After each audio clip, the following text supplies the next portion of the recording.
Hi everyone! Welcome to our channel.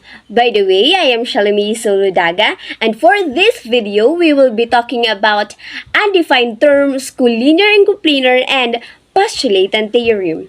But before that, if you are new to our channel, please like, subscribe, and share our videos. Thank you! Undefined terms, collinear and coplanar, and postulate and theorem. Let us go first to our lesson outcomes, in which we called it as Take the Challenge. In this lesson, challenge yourself to attain the learning outcomes. First, describe and give examples of objects used to represent a point, line, and plane. Second, describe the differences between collinear and non-collinear and coplanar and non-coplanar. And for the third one, distinguish postulate and theorem. For our lesson proper, let us begin knowing the background of undefined terms. So in any mathematical system, definitions are important. Elements and objects must be defined precisely. However, there are some terms or objects that are primitive building blocks of a system and hence defined independently of other objects. Further, in Euclidean geometry, the geometric terms point, line, and plane are all undefined terms and are purely mental concepts or ideas. However, we can use concrete objects around us to represent these ideas. Thus, these undefined terms can only be described. So in general, undefined terms do not have formal definition, and there is no specific way on how to define them. So as mentioned, we have three terms which refer to undefined terms, and these are the point, the line, and the plane. Let us go first with the point. A point has no thickness, length, or width. It has no measure in any direction and is considered to be no-dimensional. A point is represented by a dot and labeled by a capital letter. So as you can observe, there is no formal definition of a point. The text or the information provided is just like a description of a point. So here is the illustration of a point. We have a dot here, and it is named as the capital letter A. For its label, we can call it as point A. So here is the real-life example of a point. The pointed end of a needle. So why do we say so? Because the pointed end of a needle is just like a dot wherein it has no thickness, length, or width. The next one is a line. A line is created by connecting at least 2 points. It has infinite length but no thickness. It is considered to be one-dimensional. It is represented by a line with arrows on both ends and is labeled by 2 points that lie on the line. So, here is the illustration of a line. We have points here which are the points A and B, and there exists line M. For its label, we can call it as line M or line AB. So the real-life example of a line is simply the body of a ruler or the ruler itself. So why do we say so? Because the ruler is just like a line wherein it can extend infinitely depending on the size that will assigned to them. For the third one is a plane. A plane is two-dimensional geometric figure. It has an infinite length and width. It is like a flat surface that extends infinitely in all directions along its length and width. A plane is represented by a four-sided figure drawn in perspective and labeled by a cursive letter. So, here is the illustration of a plane. We have a four-sided and it is labeled by a cursive letter P. So for its label, we can call it as cursive letter P or plain P. Its real-life example is a chalkboard with stand, but only the chalkboard illustrates a plane because it has a four-sided and also length and width. Alright, we are done with undefined terms. Let us proceed to collinear and non-collinear and coplanar and non-coplanar. So let us begin with collinear points. So when we say collinear points, these are the points that all lie in the same line, whether they are close together, far apart, or form array, line segment, or line. So here is the illustration of collinear points. So points x, y, and z are collinear points. Why do we say so?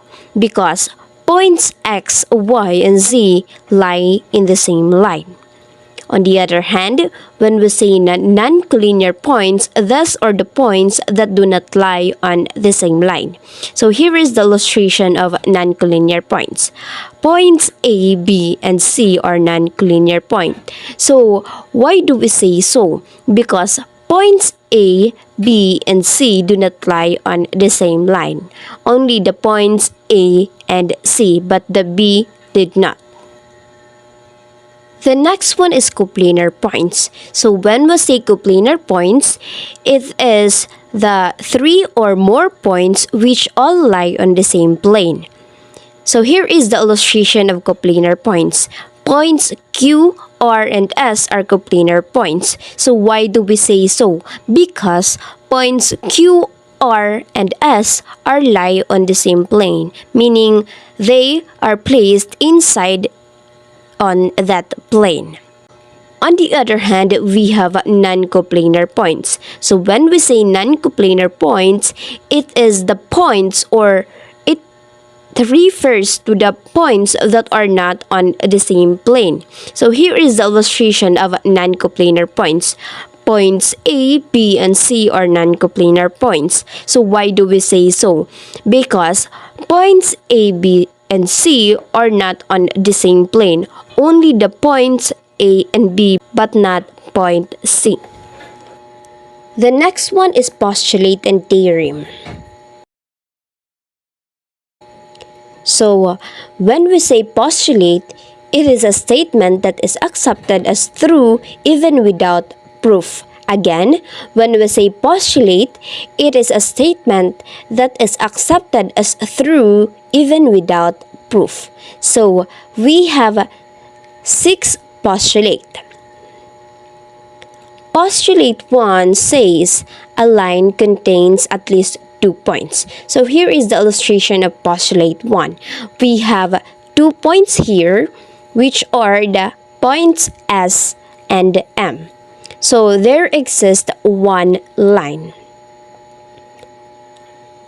For the postulate 2, we have a plane contains at least 3 non-collinear points. So we have a plane here which consists 3 non-collinear points, which are points A, B, and C. So that satisfied our postulate 2. For the postulate 3, it says through any points, there is exactly one line. So here is the illustration of postulate 3. We have points A and B, and there exists exactly one line. For the postulate 4, we have through any 3 non-collinear points, there is exactly one plane. So here is the illustration of postulate 4. We have a plane here, and there exist points A, B, and C.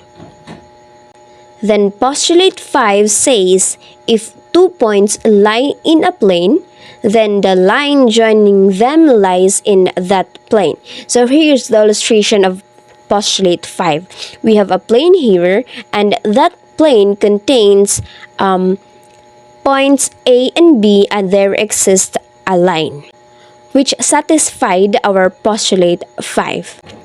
Lastly, we have postulate 6, which says if two planes intersect, then their intersection is a line. So here is the illustration of postulate 6. We have plane Q and plane P, and their intersection is a line, which is a line M. The next one is a theorem. So when we say theorem, it is a true statement that can be proven.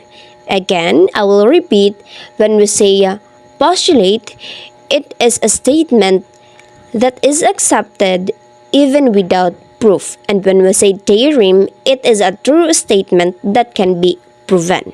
Here we have 3 theorems. The first one, we called it as Theorem 1, which says if two lines intersect, then they intersect in exactly one point. So here is the illustration of Theorem 1. We have two lines and their intersection exists one point, which named as point M. So for the Theorem 2, if a point lies outside a line, then exactly one plane contains both line and the point. So here is the illustration of Theorem 2. We have 3 non-collinear points, which are the A, B, and C, and there exists a line. So that satisfies our Theorem 2, because Theorem 2 says if a point lies outside the line, which is the point B, then exactly one plane contains both line and a point. So there exists one plane in that illustration. For the last one, the Theorem 3, and it says if two lines intersect, then exactly one plane contains both line. And here is the illustration of Theorem 3. So here we have line T and line L, and their intersection is point B. And there exists one plane if we connect the endpoint of each line. Again, there exists a plane if we connect both ends of the line. And that ends our discussion. And for the references, the sources of images, informations of our topic, here is the links. Feel free to access them. Thank you for watching and God bless. Bye-bye.